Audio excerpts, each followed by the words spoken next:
એને એમ કહેવાય કે આ ધનવાન છે. પણ સંતોની દૃષ્ટિની અંદર ધન સાચું એ કહેવાય કે પર ઉપકાર વચન મન કાયા, પસીનાનો પૈસો પર સેવામાં વાપરે એ સાચો ધનવાન છે. જેને એક એક રૂપિયો ભેગો કરી અને પસીનો પાડેલો હોય અને પસીનાનો પૈસો પર સેવામાં જો વાપરે એ સાચો ધનવાન કહેવાય છે.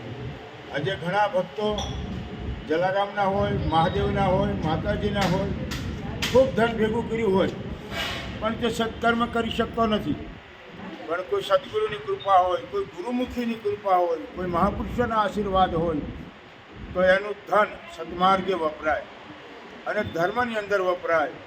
આજે જોઈએ તો વીરપુરની અંદર જેવો નક્ષત્ર ચાલે છે એવી રીતે અમારે ધનવાનભાઈ પણ વર્ષોથી મારા સંપર્કમાં છે અટલ આશ્રમ પારદેશ્વર મહાદેવમાં. અને એમનો આજે આગ્રહ હતો કે બાપુ આજે અમારે આસામથી મહારાજજી પધાર્યા, માતાજી અમદાવાદથી પધાર્યા અને આપ બાપુ પધારો અને આજે કાંઈ જલારામ બાપાનો યોગ હશે કે આજે આપણે મંદિરની મુલાકાત મારી થઈ છે.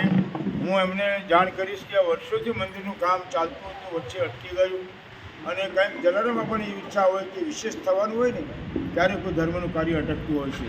અને આજે હું જોઈને મને ખૂબ જ સંતોષ થયો, આનંદ થયો. થોડી આપણે ભાઈ સાથે અનુભૂતિની વાત કરીશું. તમને એવો કેમ વિચાર આવ્યો કે આ જગ્યા પર મંદિર બાંધવું? બાપુ નમસ્કાર.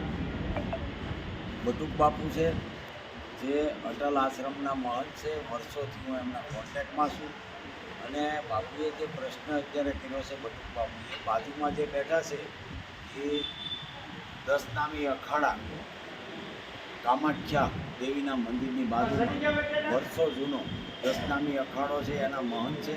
બાપુ આજે અહીંયા જલારામ ધામ લસકાણા સુરત મુકામે પધાર્યા છે.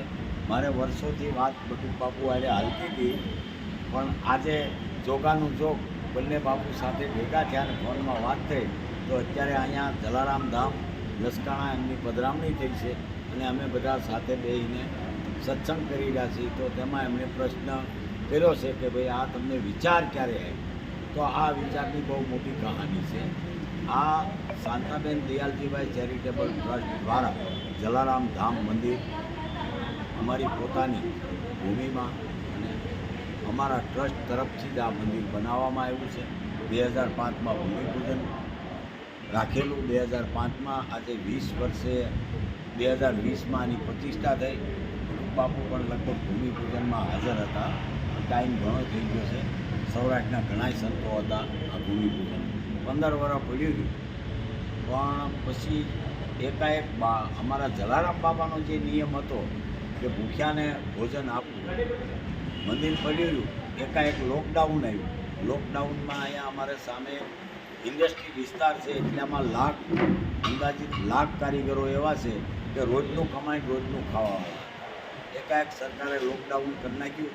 3-4 દી લોકો ભૂખ્યા ટળવળ્યા, હોટલો બંધ, બધી વસ્તુ બંધ, પગારે ચૂકવણી બંધ થઈ ગઈ, માલિકો બધા વૈયા ગયા અને અહીંયા પાણી પીવા માટે આવતા હતા. અમારું અન્નક્ષેત્ર કે મંદિરની પ્રતિષ્ઠા નહોતી થઈ પણ એકાએક બીજા દિવસે નિર્ણય લઈ લીધો અને અન્નક્ષેત્ર ચાલુ કરી દીધું. જે અમારું જલારામ સેવા સમાજ ટ્રસ્ટના બધા હોદ્દેદારો મળી અને અમારા સમાજના દાતા વ્યક્તિઓ અને સાથે સર્વ સમાજના લોકોએ એટલો બધો અહીંયા બાપાની કૃપાથી અન્નક્ષેત્ર ચલાવ્યું છે કે રોજના 25-30 હજાર માણસ અહીંયા ભોજન પ્રસાદ 24 કલાક લેતા હતા. કારણ કે વાહનો બધા બંધ હતા. રાતે પગપાળા નીકળતા લોકો પોતપોતાના વતનમાં જવા માટે તો રાતે અહીંયા 500, 1000, 2000 માણસોનું રાતે પણ ભોજન ચાલુ હતું. સવારથી ચાલુ થાય તો રાત સુધી ચાલુ હતું કે એની વાત જ જવા દો. આ બધી બાપા પોતે હાજર થઈને જ લોકોને જમાવ્યા એવો મારો અનુભવ છે. બસ બહુ ખૂબ સુંદર વાત કરી મિત્રો. જો જેમનું નામ છે ધનવાનભાઈ, હું તો ઘણીવાર મારા સત્સંગની અંદર અને યુટ્યુબના માધ્યમ દ્વારા પણ ઘણા લોકોનો સંદેશ આપું છું. ખાસો ધનપતિ એ છે કે પોતાના ખિસ્સાની અંદર એક પણ રૂપિયો ન હોય.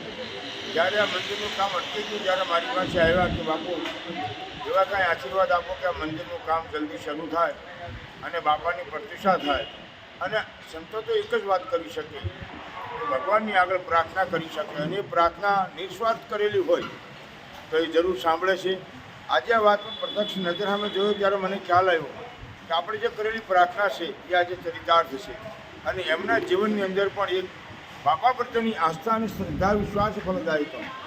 જ્યારે ભક્તની શ્રદ્ધા અને વિશ્વાસ દ્રઢ થાય ને ત્યારે એને કદી માંગવું નથી પડતું, પણ એમ કહે છે સંયમ ભગવાન આવીને આ બધા કાર્યો પૂરા કરતા હોય છે.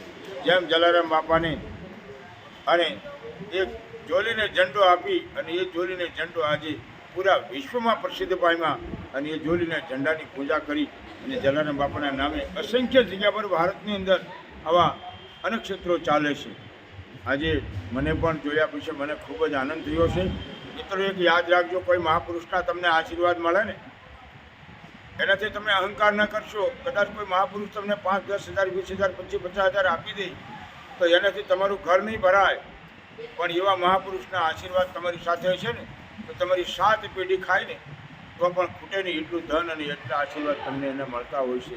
એટલે પોતે ખૂબ જ સંતોના પ્રેમી આજે કામાક્ષાથી આવેલા મહાત્મા બેન શ્રી માતાજી શ્રી અમદાવાદથી અમે પણ વર્ષોથી સંપર્કમાં છીએ અને આવા સુંદર કાર્ય કરતા હોય ત્યારે સંતો એમને હૃદયથી આશીર્વાદ આપતા હોય અને જલારામ બાપાને પ્રાર્થના કરતા હોય કે તારા બાળકો છે નાની મોટી કાંઈ ભૂલ થાય ક્ષમા કરી અને અનેક ક્ષેત્રમાં દારોદર બઢતી થાય અને પ્રગતિ થાય, અહીં લાખો લોકો આવે એની મનની ઈચ્છાઓ પૂરી થાય એવું જલારામ બાપાને આજે આ શુભ અવસર પર પ્રાર્થના बापू आपसे तो 2 शब्द आप आसाम से आप आए हो तो हिंदी में बोलिए कोई बात हिंदी में कोई बात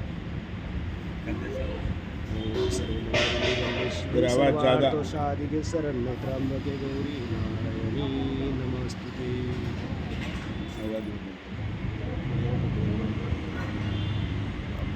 ठीक है महाराज जी, जरा क्योंकि वो हिंदी भाषा है और वो यही कहता है कि मैं सबको प्रार्थना करता हूँ जलाराम बापा को कि आपके सभी के जीवन में सुख शांति समृद्धि दादा दे, जलाराम बापा अर्पित करे, यही कामना करता हूँ बोले. वो आसाम से खूब उनके साथ लगाव है इसलिए आज दर्शन के लिए आए और मेरा भी सौभाग्य कि आज वो मुझे यहाँ लेकर आए और मेरा भी एक कार्य था कि मुझे आज जाना कल जाना ऐसा करते करते आज कम से कम 5 साल बीत गया, 5 से भी ज़्यादा.